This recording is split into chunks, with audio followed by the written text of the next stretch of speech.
당신들보다 먼저 보내셨나이다. 아멘. 아버지와 아들이 크게 다투었습니다. 이 다 큰 아들, 여러분 참 가장 세상에서 힘든 여러분 존재입니다. 서로 목소리가 높아졌고 아들은 방문을 세게 닫고 집을 나가버렸어요. 아버지도 화를 참지 못했습니다. 그래, 내가 얼마나 잘 사는지 두고 보자. 아버지는 아들이 며칠을 못 버티고 돌아올 줄 알았습니다. 근데 며칠이 몇 달이 되고 그리고 몇 달이 몇 년이 되었어요. 세월이 흐르고 아버지의 머리가 휘어졌습니다. 처음에는 화가 났지만 시간이 지나자 화보다 후회가 컸습니다. 다 그렇잖아요. 가족에서 부부도 그렇고 또 그렇죠. 부모 자녀도 또 형제 사이도 마찬가지일 것 같고요. 그날 내가 그 말만 하지 않았더라면, 그게 아버지, 그렇죠. 땅을 치고 후회를 하는 것이죠. 어느 날 초인종이 울리고 이제 아버지가 문을 열었습니다. 문 밖에 한 사람이 서 있었습니다. 낡은 가방 하나를 이제 손에 들고 고개를 숙인 채요. 얼굴에는 세월의 흔적이 묻어 있습니다. 아들이었습니다. 아버지가 아무 말을 하지 않습니다. 아들도 아무 말을 하지 못합니다. 우리 생각에는 어디 있었니? 왜 이제 왔니? 또 아들로서는 죄송합니다. 보고 싶었습니다. 해야 할 말은 너무 많은데 아버지도 아들도 여러분 말이 나오지 않습니다. 한동안 들리는 것은 말이 아니라 문을 닫지도 못하고 아버지와 아들이 함께 여러분 우는 울음소리 뿐입니다. 우리에게도 이런 순간이 여러분이 있어요. 할 말이 너무 많은데 도무지 아무 말도 할 수 여러분 없습니다.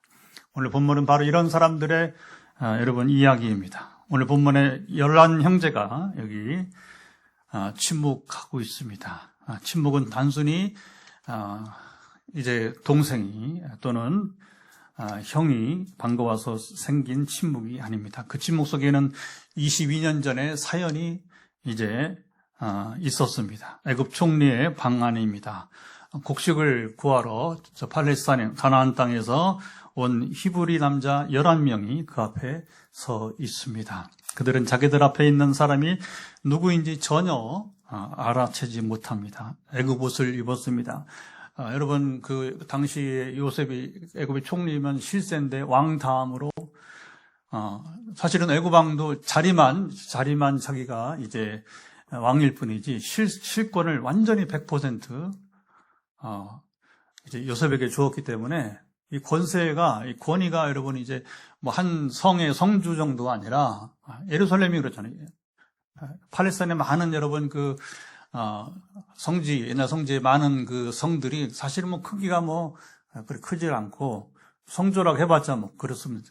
그러나 이제 애굽 왕은 당시에 세계 최대 권력자. 근데 그 권력을 왕은 이름뿐이지 실제로는 실세의 권력을 이제 요셉이 총리로서 행사하게 이제 했던 것이죠. 그러니 여러분 여기 팔레스타인 촌에서 온 여기 11 이제 형제들이 도대체 이 사람이 요셉일 줄은 꿈에도 상상을 하지 못하는 것이죠.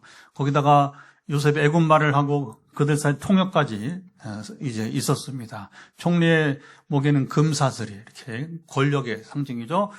손에는 바로왕의 인장 반지가 있습니다. 11 형제들에게 애굽에서 바로왕 가는 권력을 가진 실세였을 뿐인 것이죠. 멀리, 그렇죠. 가까이 가서 이렇게 얼굴이 보이기는 하나요? 그렇죠. 저 멀리서, 그래서 이제, 그리고 여러분, 되게 엎드려 있고, 그렇죠. 고개나 뭐 들 수 있나요? 그러니까, 뭐 상상할 수 없는 상황이었던 것이죠. 총리 요셉의 눈에는 그들이 다르게 보입니다. 형들입니다. 루벤부터 유다, 시몬 등 10명의 형들. 그래서 이제 이게 2번 오잖아요. 2번. 그리고 이제 요셉이 자기를 나타내기까지 거기 식사 자리를 이렇게 앉히는데 루벤부터 여러분 이제 마지막에 이제 베냐민 두 번째 아들 베냐민까지 순서를 다 알고서 지정을 해주잖아요. 그러니까 이제 요셉이 되게 그 노예로 팔릴 때가 한 만 17세 정도로 보거든요. 그러면 거의 우리나라면 18세니까 고등학교 2학년쯤 되니까 이게 거의 뭐 그렇죠. 다 판단하고 이미 그렇죠. 식별을 또 형들 나이 차이는 또 11번째 아들이니까 위에 큰형하고는 20년 이상 차이는 저희도 큰형하고 한 20년 아버지인지 누나인지 그게 뭐 제가 이제 벌써 3년 지났지만 6순 때야 큰 누나가 8순 둘째 누나가 7순 이렇게 그 형제들이 많으면 그렇잖아요. 그래 뭐 요셉이 그 형들을 뭐 알지 못할 리가 여러분 없었던 것이죠. 총리 요셉의 머릿속에 오래전 한 장면이 스쳐 지나갔습니다. 뜨거운 햇볕 아래 들판이 보입니다. 자기의 채색 옷을 벗기던 형들의 손이 보입니다. 그리고 깊고 어두운 구덩이, 자기를 형들이 거기에 가뒀으니까 자기를 구덩이에 던져놓고 여러분 그 다음 이 사실을 아십니까? 위에서 형들이 뭐 했는지 낄낄거리면서 웃으면서 여러분 밥을 먹었어요. 생각해 보세요. 베냐민은 아직 없었고 10명의 형들이 동생을 이제 죽이려고 우리 구덩이라고 하는 것은 옛날에 이제 뭐냐면 광야에 물을 이렇게 그렇죠. 우리 저수지처럼 이제 물을 이렇게 보관하려고 아니면 때로는 그것이 이제 뭐 곡식을 저장한 창고 이런 것으로 뭐 근데 거의 대부분이 이제 그 물 저장소죠. 그러니까 때로는 그 속에 물이 있어서 진창이 되는 경우도 있고요. 그런 걸 또 때로 옛날엔 감옥으로 일시적 감옥으로 혼자는 또 못 올라올 수 있는 정도의 깊이에 그런데 여러분 동생을 그렇게 해놓고서는 어떻게 밥이 넘어가? 아니 정상적인 사람이라면 어떻게 동생을 그것도 막내인데 뭐 중간이나 뭐 저 위에 저기도 아니고 뭐 둘째 셋째도 아니고 여러분 이제 거의 막내잖아요, 그렇죠? 그 어린 동생을 그 구덩이에 쳐놓고서는 이 밥이 먹히냐 말이야. 그 밥만 먹는 게 아니라 위에서 형들이 끼득끼득 웃고 여러분 장난치고 있으니까 그때 목소리가 들립니다. 멀리서 먼지를 일으키며 다가오던 이스마엘 상인들의 낙타 행렬이 보입니다. 그리고 은 20개 자기를 노예로 팔아가게 되었는데 그 은 20개 동전이 보이고 17소년 그리고 요셉의 손목에는 밧줄이 이 순간 묶이고 형님들 살려줘야 형들 살려달라고 소리쳤지만 모두가 아무도 모른 척 하고 말았습니다. 낙타가 움직이기 시작합니다. 그리고 고향 아버지 집과 점점 멀어집니다. 형들의 얼굴이 점점 작아지더니 이제 그렇죠. 이별이죠. 다시 볼 수 없었습니다. 그렇게 22년이 흘렀습니다. 지금 상황은 완전히 역전되었습니다. 구덩이 안에 있던 요셉이 높은 형들이 고개를 들고 쳐다볼 수도 없는 여러분 이제 고관의 자리, 구덩이에서 내려보던 그리고 동생이 죽던 살던 여러분 낄낄대며 그 밥을 먹었던 형들이 요셉 앞에 머리를 여러분 이제 조아리고 있습니다. 20년 동안 기다려온 복수를 할 수도 있습니다. 자, 요셉은 복수를 했나요? 1절을 한번 같이 읽어보도록 하겠습니다. 1절 요셉이 시종하는 자들 앞에서 그 정을 억제하지 못하여 소리질러 모든 사람을 자기에게서 물러가라 하고 그 형제들에게 자기를 알리니 그때 그와 함께한 다른 사람이 없었더라. 방 안에는 요셉과 형제들만 남았습니다. 잠시 정적이 흐르고 요셉이 옵니다. 보통 울지 않고 이 애굽의 아까 말한 천하를 호령하던 실세 여러분 총리가 소리를 내어 옵니다. 밖에 있던 애굽 사람들이 그 밑에 수하들이죠, 부하들이죠. 그들에게도 들립니다. 그리고 이제 바로의 궁중에까지 그리 멀지 않았어요. 그 이웃에 있던 궁중에까지 그 울음소리가 전해졌습니다. 22년 동안 눌러두었던 눈물입니다. 형들은 영문을 모릅니다. 애굽의 총리가 우리 앞에서 왜 저렇게 울고 있는가? 그때 요셉이 자기를 밝히죠. 나는 요셉이라. 형들 내가 요셉이요. 형들의 얼굴이 굳어집니다. 아버지에게는 이제 짐승에 찢겨 죽었다고 거짓말했던 이름, 짐승에게 찢겨 죽은 것처럼 꾸몄던 동생 이름입니다. 형들도 오래전 22년 전 일이 번개처럼 지나갔습니다. 3절을 읽어보도록 하겠습니다. 3절을 보면 요셉이 그 형들에게 이르되 나는 요셉이라 내 아버지께서 아직 살아계시나이까? 형들이 그 앞에서 놀라서 대답하지 못하더라. 형들이 할 말을 잊어버렸습니다. 자신들이 한 일이 살아서, 그죠? 22년 지난 일인데, 없어진 일인 줄 알았는데, 22년 만에 고스란히 살아서 여러분 이제 자기들 앞에 서 있습니다. 그것도 애굽의 총리가 되어서 말입니다. 요셉은 형들에게 어떤 보복도 하지 않아서 책망조차, 그렇죠? 그때 일을 아예 여러분 책망조차 하지 않았습니다. 단지 나는 요셉이라 말했습니다. 요셉은 울음을 그쳤지만 형들은 여전히 움직이지 못합니다. 동생은 자신들이 알던 17살 소년이 더 이상 아니었습니다. 애굽의 총리입니다. 형들은 요셉이 자기를 밝혔지만 가까이 갈 수도 없었습니다. 두려웠습니다. 요셉의 얼굴을 바라볼수록 22년 전의 일이 보입니다. 그때 4절 또 한 절 읽어보죠.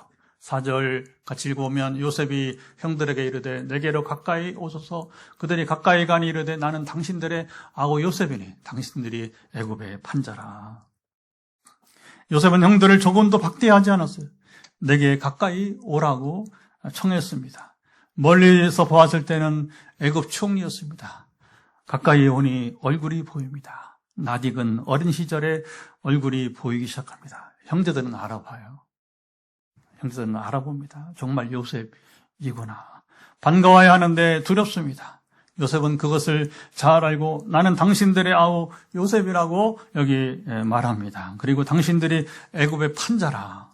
요셉은 굳이 그 말을 해야 했을까요? 요셉이 형들의 죄를 이제 정확하게 말했으니 이제 다음 말은 무엇이어야 합니까? 이제 형들은 22년 전에 죗값을 치르시오. 그래야 이야기가 그렇죠. 일반 세상 이야기라고 그렇죠. 일반 세상 이야기라면 그래 맞는 것 같습니다. 그렇습니까? 5절을 보면 한 절도 같이 읽어봅니다. 당신들이 나를 이곳에 팔았다고 해서 근심하지 마소서, 한탄하지 마소서. 하나님의 생명을 구원하시려고 나를 당신들보다 먼저 보내셨나이다. 형들은 귀를 의심했습니다. 우리가 너에게 어떻게 했는데 근심하지 말라고. 어떻게 이런 말을 할 수 있을까? 요셉의 등에 남아있는 노예의 흔적은 누가 여러분 지워줍니까? 그 감옥에서 여러분 무고하게 보냈던 세월은 누가 돌려줍니까? 아버지를 보지 못하고 아버지는 정말 이제 그 사랑하는 이제 아들을 이제 먼저 보냈다고 그렇잖아요. 그 형들의 거짓말 속에서. 우리 아버지는 그렇게 또 이제 가슴에 아들을 묻고 살아온 건 누가 여러분 보상하겠습니까? 용서는 과거를 여러분 이제 과거의 그 일들을 없었던 것으로 여러분 만드는 것입니까? 누가 22년의 그 여러분 일들을 보상해 줍니까? 요셉은 방금 분명히 당신들이 나를 팔았습니다 말했습니다. 죄는 죄입니다. 상처는 상처, 악은 악인 것입니다. 요셉은 이 모든 것을 알고도 그러나 그렇죠. 사실은 얘기하고 원래 그런 겁니다, 여러분. 우리가 기독교인이라고 그냥 무조건 용서한다고 하면 안 되는 거고, 그 당사자가 행한 것이 얼마나 악하고 얼마나 여러분이 이제 추하고 더러운 일인지를 여러분 알게 해야 되는 거죠. 그 다음에 이제 용서하는 거예요. 그때 용서하는 거. 그냥 얼버무리고 가는 그런 용서가 아니라 얼버무리가 아니라 정신을 차리고 확실하게 깨닫게 하고 그 다음에 용서가 되는 것이죠. 요셉에게 그동안 무슨 일이 있었던 것입니까?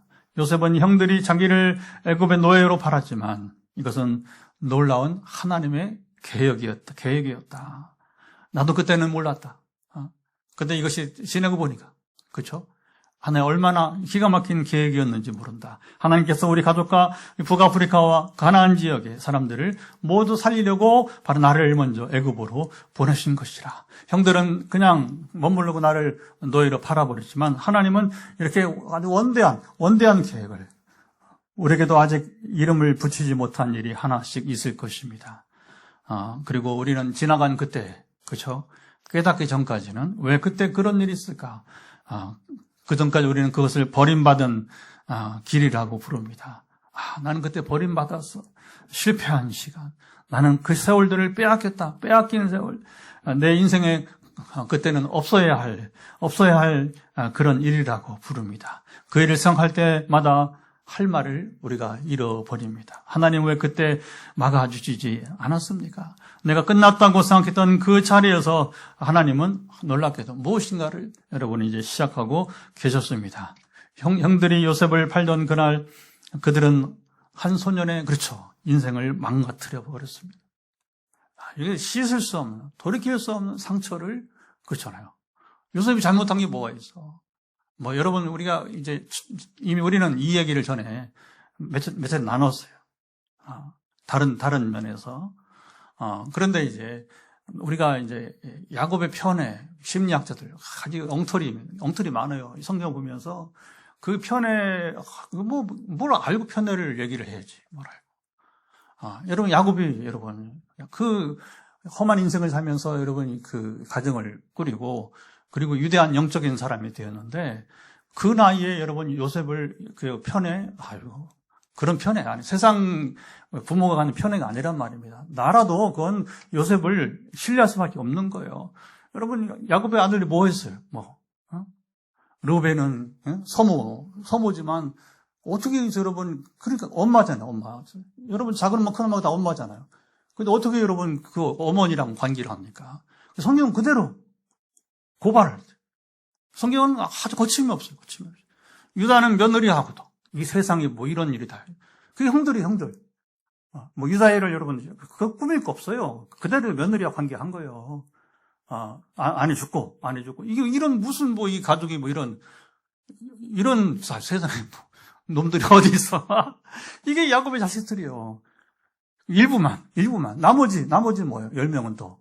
8명 또 다른 아들들은, 베냐민 빼고 8명 어떻게 살았던 거예요? 거기서 무슨 편애입니까, 편애가. 야곱이 다 알았어요. 근데 이 아이만, 요셉만 경건을 알고, 하나님을 알고, 하나님을 경외하고, 할렐루야! 여러분, 무슨 그냥 이렇게, 적당히 알고서, 그것도 심리학적으로 해석을 하고, 물론 그런 시도들이 필요는 하죠. 그리고 일반적인 가정에서의 편애 그런 것들은 우리 조심해야 됩니다. 그러나 야곱의 요셉을 향한 마음에 대해서는 좀 신중할 필요가 있다. 왜냐하면 엉터리니까 그런 사례가 아니잖아. 그러니까 이것을 명확히 여러분 우리가 봐야 했던 겁니다. 이런 소년을 이렇게 거룩하고 경건한 소년을 여러분 망가뜨렸습니다. 그들은 이로부터 22년 후 닥쳐올 거대한 흉년을 어떻게 알아? 20년 후에 이 흉년이 있을 것을 곡식을 찾아 애굽으로 자기들이 여기서 내려올 것도 거기서 자기들을 살려줄 또 한 사람이 필요한 것도 여러분 몰랐습니다. 요셉은 자기를 팔아버린 형들을 바라보면서 그들 너머에 이게 요셉이 다른 겁니다. 다 맹인들이잖아요. 지금 그렇죠? 여기 베냐민을 포함 11 형제들이 나중에 또 태어나고 이렇게 늦둥이처럼 베냐민까지. 그 누가 여러분이 이제 이 일들을 알았습니까? 근데 요셉만이 그들 너머에 있는 하나님의 손을 어떻게 볼 수 있었나요? 요셉의 형들은 아무 말도 하지 못했습니다. 나는 요셉이라 말하는 순간 그들의 입이 닫혀버리고 말았습니다.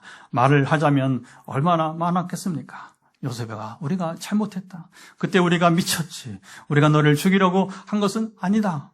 우리도 그 일을 평생 얼마나 후회했는지 모른다. 무슨 말이라도 여러분 해야 하는데 한마디 여러분 나오지 않는 것입니다. 최근에 유튜브 보니까 이게 드라마니까 이게 뭐야 하면서 때로 눈에 띄는 게 있어요. 근데 인간 심리를 고발하는 거죠. 그래서 한 사이가 대릴 사이처럼 들어왔는데, 근데 막내딸하고 결혼을 해가지고, 그러니까 거의 모르는 거죠. 이 사람이 사실은 수십조 원의 재벌 회장인데, 젊은 청년이 결혼시켜가지고서 3년 동안을 숨기고 지냈던 그런 이 얘기 같아요. 3년 동안 얼마나 수모를 당하는지, 무능력한 사위. 근데 그 딸은 제일 예쁘고, 제일 뛰어나 보이는데, 다른 언니들, 그 다음에 또 뭐 형부들이 막 뭐 조롱하고, 그리고 뭐 이제 할아버지 잔치가 뭐 생신이 있어서 이렇게 이제 오는데 얼마나 수모를 주는지. 그래 결국은 이제 3년 만에 이제 이 회장이 자기의 정체를 드러내는 그런 이야기예요. 조금 뭐 있을 법한 얘기도 아니고 너무 좀 심각한, 너무 심한 이렇게 좀 이렇게 뻥튀기 같은 얘기지만, 근데 내용은 그게 맞는 얘기잖아요. 얼마나 악하게 이 막내 동서를, 그렇죠. 그리고 이제 이 제부를 괴롭히고 막 이렇게 무안을 주는지. 근데 나중에 결국은 이제 그 동창들 뭐 다, 그 회사에 어쨌든 간에 이렇게 취직을 해가지고 뭐 이렇게 중간 또 이렇게 임원을 하기도 하고 그런 사람들이 이제 그런 얘기입니다. 얼마나 이렇게 모욕을 주고 있는데, 이 사람이 회장이라니. 그러니까 이제, 역전되는 거죠. 요셉처럼. 그러면서 막 동창들도 빌고 막 하여튼, 뭐 그런 얘기가 있어요. 그러니까 이제 이 사람이 이제 뭐라고 하냐. 다른 사람들은 얘기 안 하는데, 밑에 동서들, 형님들이죠. 당신들이 언제 나를 가족으로 대한 적이 있습니까? 그럼 할 말이 많잖아요. 그렇죠? 그동안 수모를 줬던 장모는 또 얼마나 또 그냥 무시하고 끝까지, 못 잡아먹어서 그냥 안달이고, 그리고 이혼을 쉽게 해달라고. 너 이혼해버려라. 이혼해버리고, 이제, 거기 이제, 그 회사에, 중간 관리자급 되는 사람에게, 연봉이 많고, 그러니까, 그래서 팔자를 고쳐보려고 하고, 뭐 이런 얘기예요. 이런 얘기. 근데 나중에 이제, 돌아오고 보니까, 그게 그 앞에서 이제 역전되는 상황 속에서, 그렇죠. 어떤 일이 벌어지나요? 무릎을 꿇고, 별 난리를 다 치고, 싹 다 해고시키라. 이렇게 그게 이제, 그러면서 이제 되게, 뭐 그런 드라마는 그렇잖아요. 어떤 통쾌함을, 억눌려 있던 그것들을 이렇게 통쾌하게 풀어주는 뭐 그런 얘기 아니겠습니까? 근데 여기, 이제, 형들은, 어떤 말도 하지 못하는 것입니다. 변명할 수 없는 과거가 그들 앞에 여러분 있었습니다. 20년 동안 그 사건을 마음 깊은 곳에 못 얻을 수 있었습니다. 아무도, 그렇죠. 말하지 않으면, 그렇죠. 10명의 형제들 가운데 아무도 말만 하지 않으면 그냥 짐승에 찢겨준 것으로 요셉은 끝나간 것이죠. 아버지 야곱이 채색 옷을 붙들고 울 때에도, 그렇죠. 정말 우리 아들이 이 피를 보니까 그 짐승 피도 모르고 아버지가 눈은 어둡고 그렇겠죠. 뭐 냄새라도 맡고 좀 이렇게 뭐 그런 감각이 있었겠습니까? 그러니까 이제 야곱이 그러니까 그것도 분별하지 못하고 그런데도 아버지의 슬픔 속에서도 그들은 입을 다물었습니다. 세월이 지나 살아가면서 그날의 기억도 점점 희미해지고 말았습니다. 그런데 사라진 것이 아니었습니다. 요셉의 한마디가 그들의 이제 문을 열었습니다. 나는 요셉이라.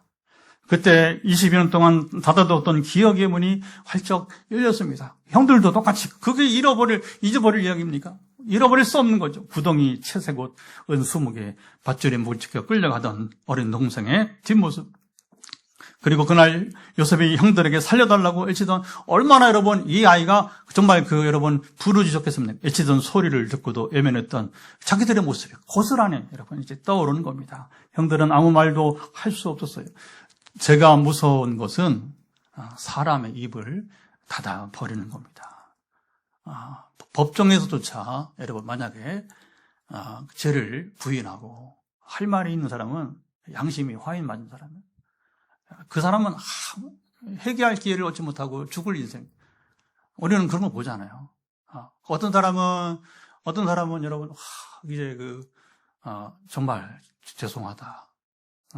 그 피해자에게 가족에게 막 그러잖아요, 그렇죠? 근데 어떤 사람은 오히려 고개를 확 돌리고 옛날 지존파 이런 청년들 보면 이게 사람이 짐승보다 또 못한 그렇죠? 그러면 눈을 부아리고 응? 이게 뭐 사람 같지 않은 사람 인생이 아닌 거죠. 사람이 아닌 그런 여러분 사탄의 자식들 우리는 여러분 보지 않습니까? 그러나 보통은 제가 다 드러난 순간 말이 없어집니다. 제가 사람을 숨게 만들었습니다. 자기들이 팔아버린 동생 앞에서 할 말을 잃었습니다. 히브리서 4장 13절 지으신 것이 하나도 그 앞에 나타나지 않음이 없고 우리의 결산을 받으실 이의 눈앞에 만물이 벌벗은 것 같이 드러나리라.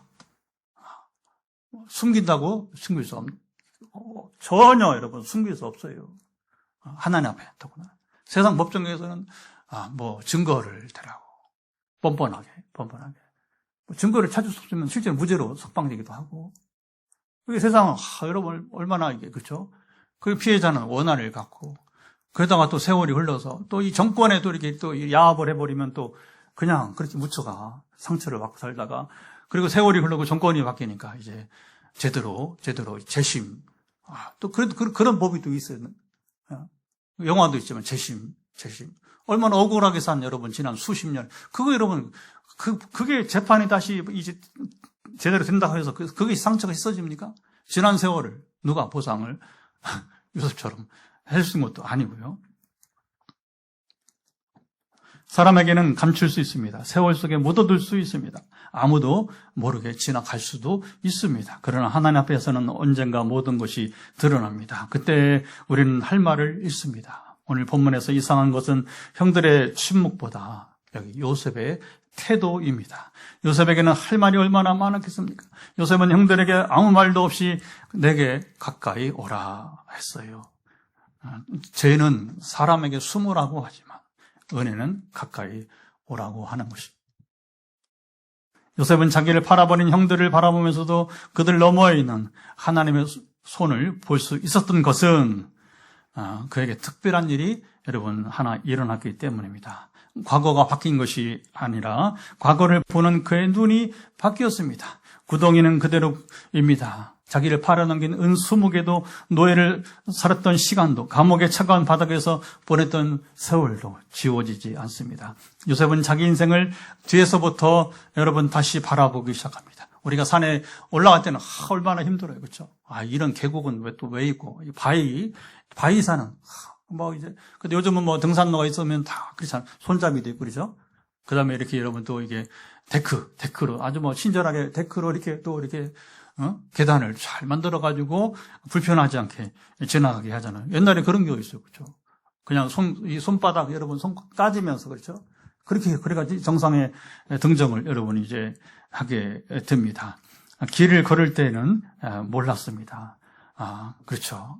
저기 이렇게 바위가 막혀 있는 산 정상에 올라 뒤를 돌아보니 여러분 그게 훤하게 보이는 거예요. 내가 이 길을 맞게 걸어왔는데, 저 때는, 이게 길이 맞는가, 그렇죠? 산이 길이 이래 하면서 막 이제 투덜거렸던 그 시간들이 주마등처럼 지나가는 것입니다. 요셉이 지금 자기 인생을 그렇게 바라보고 있습니다. 17살 요셉은 구덩이 안에서 하늘을 올려다 보았습니다. 구덩이 입구만큼 동그랗게 잘린 하늘이 보였을 것입니다. 하나님 왜 나입니까? 아무 대답도 들리지 않습니다. 낙타등에 묶여 애굽으로 내려갈 때 내 인생은 끝났다. 그렇죠. 한 번 노예는 다시 여러분 해방의 날은 없어요. 여러분 옛날에 그렇습니다. 실제로 한 번 망하고 포로로 붙잡혀간 사람들은 다시 나라가 회복된 일이 없어요. 이스라엘 빼놓고는 다 사라져.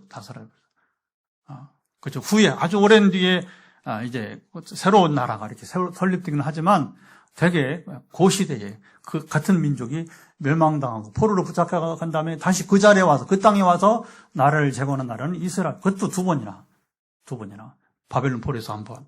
그리고 이제 20세기에 1948년도에 약 1900년 만에 다시 주 70년부터 이스라엘에서는 주 70년부터 그냥 70년부터 여러분 1948년까지 이제 나라 없이 지냈어요. 그것도 막 유럽으로 그렇죠.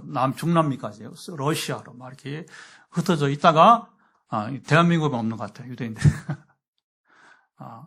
정말 없는 나라 아시아고 아프리카고 유럽이고 중남미까지 미국까지. 근데 하나님은 참 희한하게 이스라엘을 다시 세우고 있는 것은 바울이 예언했잖아요. 로마서 9장, 10장, 11장이고. 하나님 다시 종말에 다시 이스라엘을 세우실 것이다. 할렐루야. 보디발 집에서 조금 살만해졌는데 보디발 부인의 정욕으로 억울한 누명을 씁니다. 다시 아무 죄 없이 감옥에 갑니다. 하나님 이 일은 또 무엇입니까? 감옥에서 만난 수익을 맡은 관원장에게 마지막 희망을 걸었습니다. 하나님은 내게 준 이 은사, 꿈을, 그쵸? 해석하고. 하나님과 교제가, 이건 여러분, 그냥 우연히 된 어떤 선물 같은 것이 아니고, 자, 보세요. 제가 은사를 17년 동안 경험해 보니까, 한 가지, 하나님 쓰시려고, 섬기라고. 만약에 이걸 벗어나면 은사주의는 100% 망해.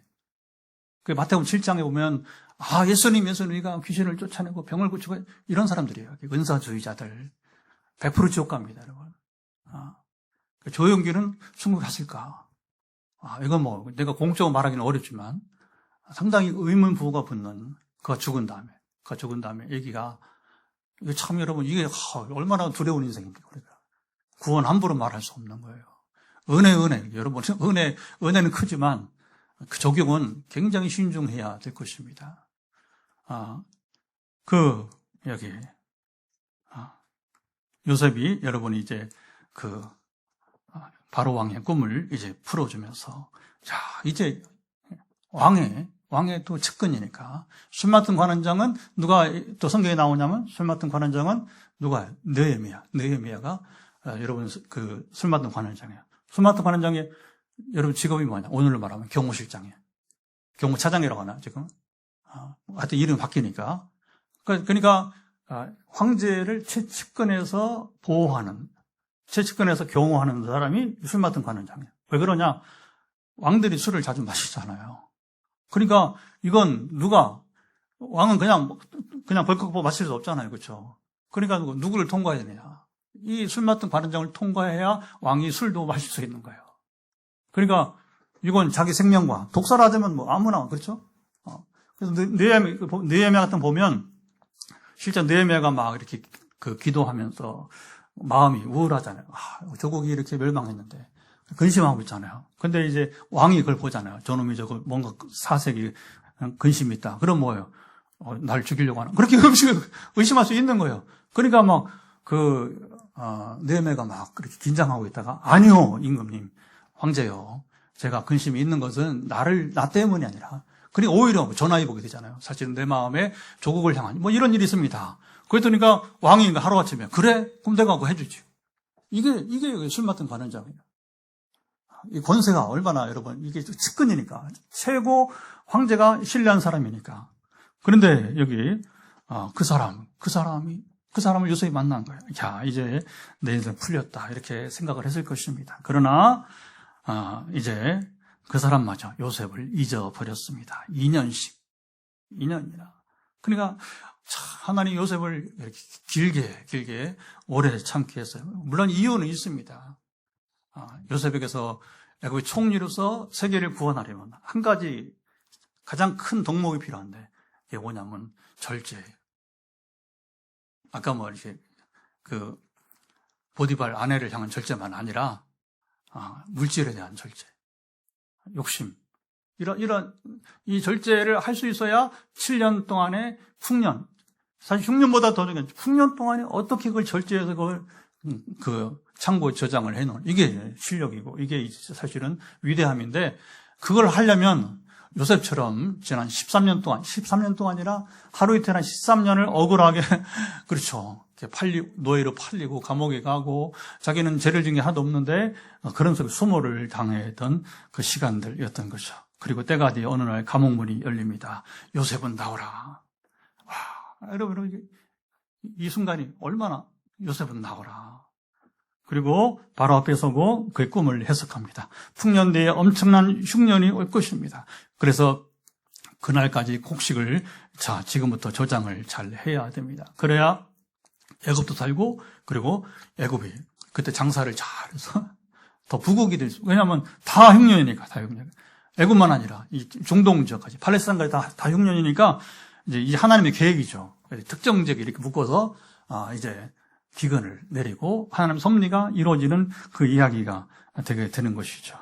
그 말을 듣는 바로가 지금까지 또 옛날에는 또 이 왕들이 무당들을 신접한 자들을 이렇게 가까이 두고 그게 할 수 없었어요. 그 당시 생활이라는 게 철저하게 종교에, 그것도 아주 하찮은, 지금은 정말 하찮은 그런 종교죠. 기독교 신앙에 의하면 그게 다 우상들이니까 하찮은 것들이죠. 그러나 그들은 그 하찮은 것에 결국은 기대고 살았던 것이죠. 그러나 아무도 그 무당들이 여러분 이 꿈 해석을 못 해주게 되는 거예요. 그건 또 하나님 못하게 또 허락하지 이제 않게 된 것이고, 그리고 이제 또 하나님은 이제 어떤 그 예언만 주시는 것이 아니라 그 어떤 해법을 주시는 분이니까, 실마리를 주시는 분이니까, 그러니까 이게 이런 바로가 바보입니까? 이제 겨우 30살 된 이 청년을 자기의 정말 자리만 이제 그 왕일 뿐. 나머지 전부 다 이게 바보입니까, 여러분? 당시에 세계 최강대국 황제가 알아본 거죠. 지금까지 보던 이 엉터리 하찮은 이 무당들과는 이 게임이 안 되는 겁니다. 비교가 안 되는 겁니다. 그러니까 이 순간 그걸 알아보고 요셉을 100% 신뢰하면서 전권을 그래서 자기 손에서 인장 반지를 빼어 요셉의 손에 끼워줍니다. 노예의 손목에 밧줄이 묶였던 그 손에 이제 왕의 인장 반지가 여러분 끼워집니다. 요셉에게 세마포 옷을 입힙니다. 형들에게 채색 옷을 벗김당했던 요셉의 몸에 이제 애굽 총리의 옷이 여러분 입혀집니다. 목에는 금사슬이 걸립니다. 총리만 찰 수 있는 그 금목걸이. 애굽에서 두 번째 권세가 타는 수레에, 그렇죠. 버금이라는 게 두 번째. 그래서 버금가는 수레에 오릅니다. 사람들이 그 앞에 외칩니다. 엎드리라.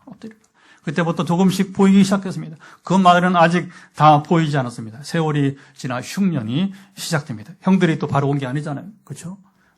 애굽의 창고 앞에 사람들이 길게 줄을 섭니다. 사람들이 이제 곡식을 철저하게 오직 요셉의 허락하에만 양식을, 그래야 창고가 보존되니까. 그렇죠? 만약에 이걸 누구한테 여러분 맡겨놨다면 그거 뭐 1년 동안 사라져 버리는 거죠. 알잖아요. 세상 여러분 사람들의 마음이. 그러니까 철저하게 요셉이 이것을 자기의 눈앞에서만, 그렇죠. 자기의 확인 아래서만 양식을 팔게, 그렇죠. 그래야 이게 절제가 되니까. 아무도 절제할 수 없습니다. 요셉 외에는 절제할 수 있는 이가 아무도 없다는 거예요. 그가 7년간 저장한 곡식으로 사람들이 살아납니다. 이 절제가 있어야 애굽도 살고 세계를 살렸던 것입니다. 어느 날 그 앞에 낯익은 사람들이 엎드립니다. 형들입니다. 요셉이 청년기, 하나님이 주셨던 꿈들이 하나씩 이제 퍼즐이 맞춰가듯이 여러분 이제 맞춰지기 시작합니다. 그래서였구나. 하나의 이야기, 스토리입니다. 이 모든 이야기의 저자는 하나님이십니다. 자, 보세요. 이게 오늘 이게 너무나 귀한 말씀인데, 한 사례예요. 그러면, 목사님, 요셉은 그때 하나님 이스라엘을 이제 번창하게 하기 위해서, 이제 시족 단위에서 민족 단위로 성장하기 위해서 그를 사용하신 것 뿐이지. 오늘 우리도 그렇게 합니까? 그럼 당신이 그렇게 사는 거예요, 그냥. 그러나, 이 맛을 보면서, 하나님 그렇군요. 나 같은 사람을 이 땅에 왜 보내셨는지 몰랐는데, 이제 여러분들 눈에 이것이 여러분도 눈에 보이기를 바랍니다. 지난 세월 나를 왜 이렇게 이끌었는지를 여러분 지금 눈으로 볼 수 있어야 됩니다. 눈으로 볼 수 있는 사람들은 뭐냐? 이적으로 이 요셉처럼 이런 인생을 누릴 수 있는 것입니다. 이게 하나님의 나라예요. 할렐루야. 이렇게. 저도 성령이 임하시고, 실제로 내주하는 성령이 아니고, 역사의 성령이 임하고, 17년째 이 삶을 살면서, 이런 얘기 보면 이제, 너무나 막 은혜가 되고, 또 너무나 이게 막 감동이 될 만 아니라, 또 이해가 쑥쑥쑥 이렇게 되는 너무나 귀한 말씀. 그래서 중요한 것은 이 모든 스토리의 저자는 바로 하나님이시다. 요셉은 그것을 간단히 요약했습니다. 당신들이 나를 팔았지만 하나님이 애굽으로 나를 보내셨습니다. 하나님은 당시 세계인들의 생명을 살릴 이제 사람을, 이게 중요한 거죠. 미리 예비하셨습니다. 그가 요셉입니다. 이 일로 시족단이었던 야곱의 가족을 민족겸으로 이제 400년 만에 급성장시키고자 천혜의 땅, 고센, 우리 말하면 저 호남평야야. 만경평야, 아니면 경상도 같으면 저 김해평야. 그 훨씬 작아요. 제가 봤을 때는. 그래도 우리 대한민국에서는 좀 만조쯤 가야 이제 고센 땅, 우리 가까운 나라에서는 대한민국이 없을 것 같아요. 그래도 호남평야가 그래도 이제 넓잖아요. 지평선이 보여요. 응? 산이 없이 지평선이 보이는. 가봤어요? 이런 것도 한 번쯤 가봐요. 그래 자연을 더 이해할 수 있으니까. 그러나 우리나라는 없는 것 같아요. 적어도 저 만주쯤 가야 이제 그 드넓은 여러분이 이제 이 초원을 봐야 되지 않겠는가. 그 천혜의 땅. 그러니까 그 땅에서 이제 마음껏 애굽인들은 또 싫어하는 곳이 싫어하는 거. 애굽인들은 또 그렇게 물이 있고 또 짐승을 치고 이거 싫어하거든요. 고상한 거 좋아, 고상한 거. 그러니까 이게 또 안 맞으니까 하나님은 자연 친화적으로 해서 이제 이스라엘을 급성장시켜야 되니까 고센 땅, 천혜의 땅, 고센 땅으로 이스라엘을 인도하셨습니다. 요셉 이야기를 읽다 보면 예수 그리스도가 보입니다. 아까도 마지막이 그거예요. 세계를 살리려고 한 사람을 준비했다. 그분이 예수님 아니십니까? 그래서 이 요셉 인생은 요셉이 예수님은 아니고요. 그게 큰일납니다. 성경에서 그렇게 하면 큰일하고 예수님의 모형이라고 이제 타이폴로지라 이렇게 말을 하는 겁니다.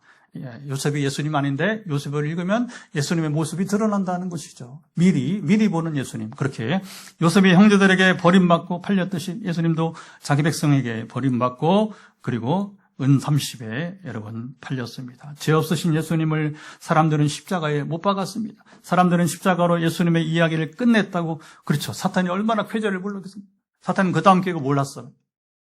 사탄에게는 부활, 알 수 없는 영역이에요. 부활. 사탄의 능력으로는, 사탄도 약간의 능력이 있잖아요. 약간의. 하나님께서 신적인 능력을, 그러니까 신이라고 부르는 거예요. 그것도, 사탄도. 그러나 하나님의 완전히 여러분 경계가 있는 거예요. 선이. 귀신 할 수 있는 것, 할 수 없는 것. 그래서 우리 같이 성령을 받은 사람들은, 이제 귀신이 벌벌 떠는 겁니다. 나를 보고 벌벌 떠는 게 아니라 내 안에 계신 하나님을 보고. 이게 급이 다른 거예요. 제 안에 계신 성령님과 하나님과 이 귀신은 급이 다른 겁니다. 아멘? 그러니까 우리는 두려워할 것 없이 귀신은 또 저희 앞에서 또 벌벌 떠는 실제로 그런 경험들을 우리가 누리게 되게 되는 것이죠. 사탄이 그렇게 쾌재를 불렀습니다. 하지만 하나님은 힘없이 죽어가신 십자가를 생명을 살리는 길로 바꾸셨습니다. 요셉이 두려워하는 형들에게 내게로 가까이 오소서 했듯이 예수님도 죄 때문에 하나님 앞에서 할 말을 잃어버린 우리들. 오늘 제목이 너무너무 또 좋아요. 지난 금요일 제목도 좋았다고 누가 그러던데. 요즘 하나님의 그런 또 설교 제목에 전에는 그냥 성경이 제목대로 했는데 요즘은 조금 제목도 신경을 좀 쓰게 하시네, 하나님께서. 제목도 중요하니까, 할 말을 잃어버린 사람들, 죄인들 얘기입니다. 아까 집 떠난 아버지, 떠나 돌아온, 할 말 없는, 물론 아버지도 할 말이 없죠. 그때는 양자가 다. 그러니까 이게, 아버지나 아들이든, 다 부족하기 마찬가지니까. 이렇게, 죄를 범한 사람들은 할 말을 잃어버린 사람들인 것입니다. 예수님도 죄 때문에 하나님 앞에 할 말을 잃어버린 우리를 밀어내지 않으시고 부르십니다. 내게로 오라. 내게로 오라. 우리가 무슨 말을 잘해서 구원받는 것이 여러분 아닙니다. 변명할 것이 없고 내놓을 것도 없는 죄인이 십자가 앞에 섭니다. 그런데 주님께서 우리의 죄를 대신 지시고 용서하십니다. 십자가 앞에서 우리도 할 말을 있습니다. 제가 너무 커서가 아닙니다. 여러분, 하나님의 은혜가 너무 크시기 때문인 것입니다. 우리를 버리지 않으시고 가까이 부르시는 예수 그리스도, 그분이 오늘 우리의 요셉이십니다. 사랑하는 여러분, 우리에게도 아직 설명되지 않는 구덩이가 있습니다. 그렇죠. 버림받았다고 생각했던, 실패했다고 이름 붙였던 때 돌이키고 싶지 않은 과거가 있습니다. 오늘 요셉은 선언합니다. 당신들이 나를 팔았지만 하나님은 나를 보내셨습니다. 사람이 내 인생의 마지막 문장을 쓰는 것이 아닙니다. 실패도 상처도 고난도 있을 수 있습니다. 마지막 문장은 하나님께서 직접 우리에게 쓰시는 것입니다.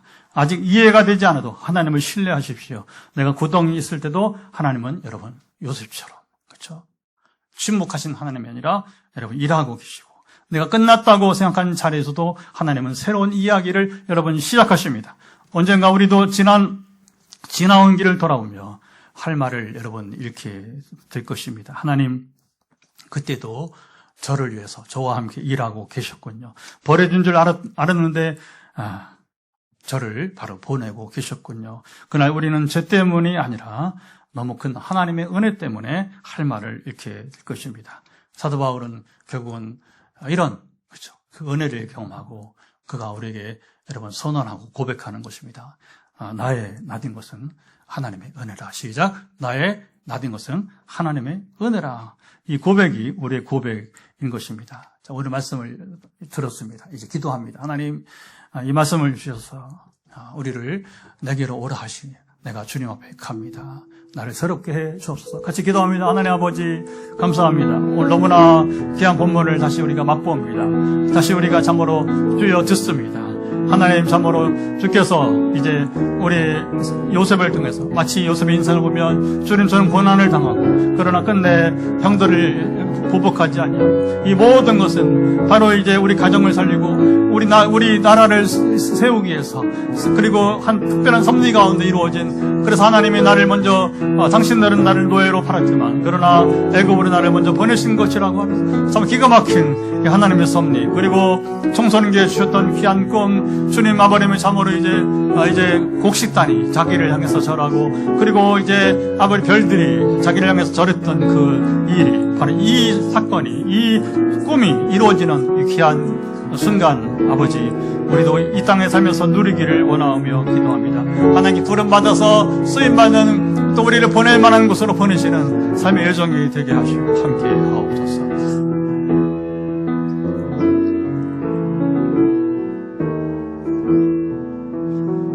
요셉은 주님처럼 고난의 긴 세월을 보내고 가족을 구원하고 세계를 구원하고 어쩌면 예수님의 모형과 같이 예수님 행하신 일들을 그림자처럼 이렇게 보여주게 되었는데 우리 삶도 그렇기를 원합니다.